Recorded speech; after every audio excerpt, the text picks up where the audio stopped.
Assalamualaikum warahmatullahi wabarakatuh. Perkenalkan, nama saya Zerina dari kelas manajemen D.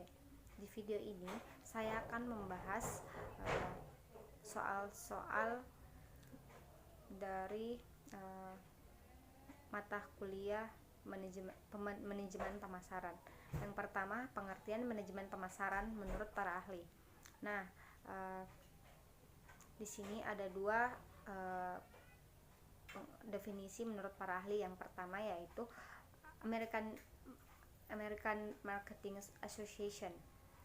Manajemen pemasaran adalah perencanaan, pelaksanaan, dan pengendalian operasi pemasaran total, termasuk tujuan perumusan pemasaran, kebijakan pemasaran, program dan strategi pemasaran yang ditujukan untuk menciptakan pertukaran yang dapat memenuhi tujuan individu maupun organisasi ataupun perusahaan.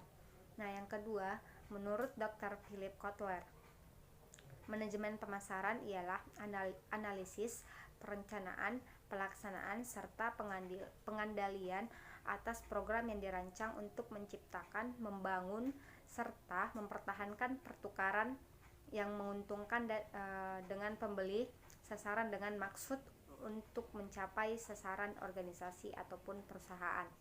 Nah, dari dua definisi tersebut dapat ditarik kesimpulan bahwa pemasaran adalah suatu kegiatan yang pokok yang perlu dilakukan oleh sebuah perusahaan, baik itu perusahaan barang ataupun jasa, dalam upaya untuk mempertahankan kelangsungan hidup usahanya. Nah, yang kedua, pengertian strategi. Strategi pemasaran merupakan salah satu cara untuk mengenalkan produk kita kepada para konsumen. Dan hal ini akan menjadi sangat penting karena akan berhubungan dengan laba atau profit yang akan dicapai oleh sebuah perusahaan. Dan strategi pemasaran ini akan berguna secara optimal bila didukung oleh perencanaan yang terstruktur baik dalam segi internal maupun segi eksternal sebuah perusahaan.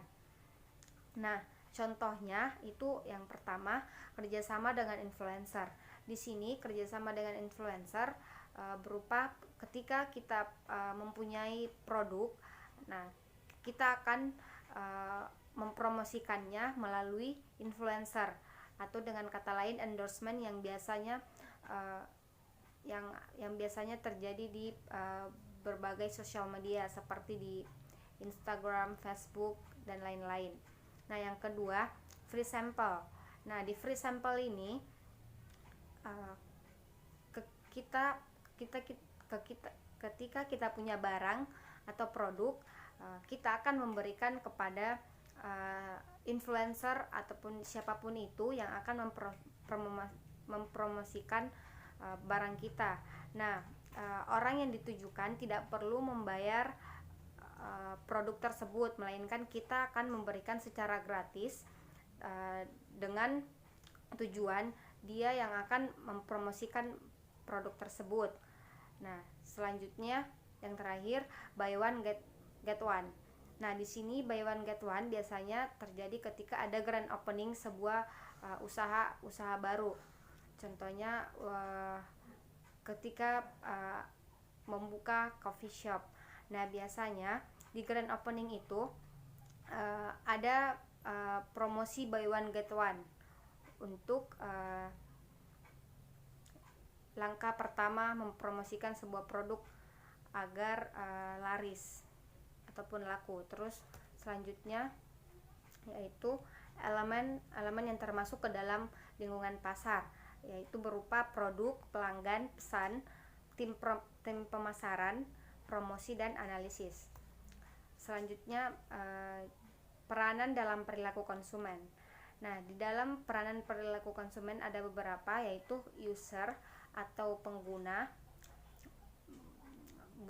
buyer atau pembeli, dan influencer.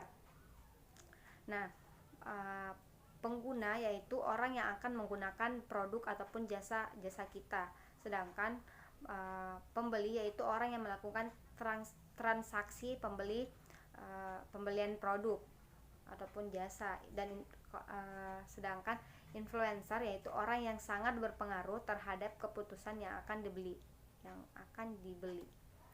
Nah, selanjutnya ada 3 basis informasi yang digunakan dalam melakukan peramalan pasar. Yang pertama yaitu peramalan jangka panjang, peramalan jangka menengah, dan peramalan jangka pendek. Di peramalan jangka panjang ini umumnya ada 2 sampai 10 jangka waktunya, yaitu 2 sampai 10 tahun.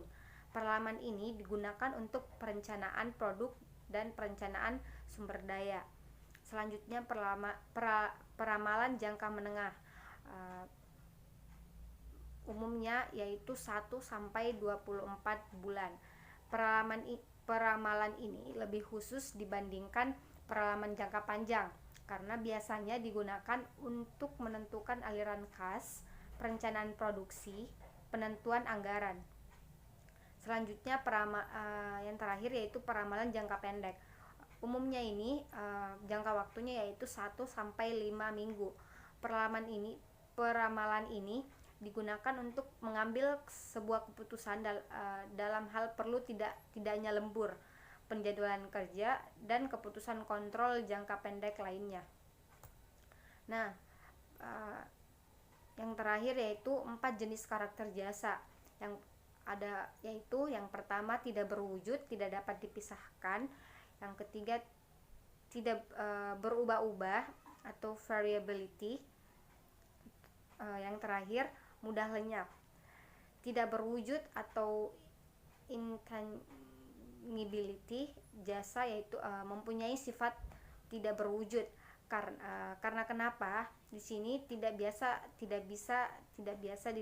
dilihat, dirasa, didengar, diraba atau dicium sebelum ada transaksi pembelian.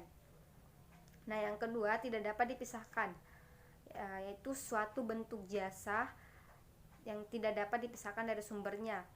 Apakah sumber itu merupakan orang ataupun mesin, atau apakah sumber itu hadir atau tidak, produk fisik yang berwujud tetap ada.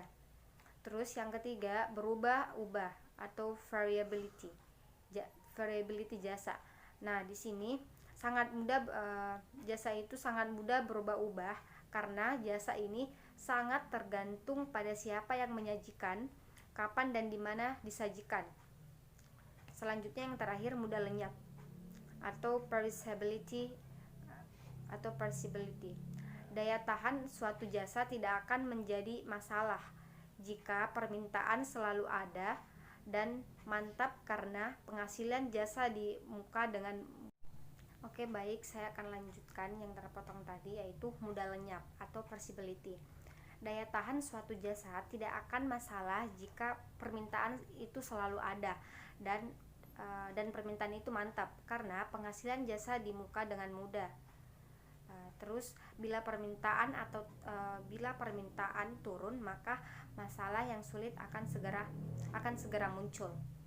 Nah, itulah tadi pembahasan mengenai pertanyaan-pertanyaan soal pengganti final mata kuliah manajemen pemasaran. Lebih dan kurangnya mohon dimaafkan. Saya Zerina. Assalamualaikum warahmatullahi wabarakatuh.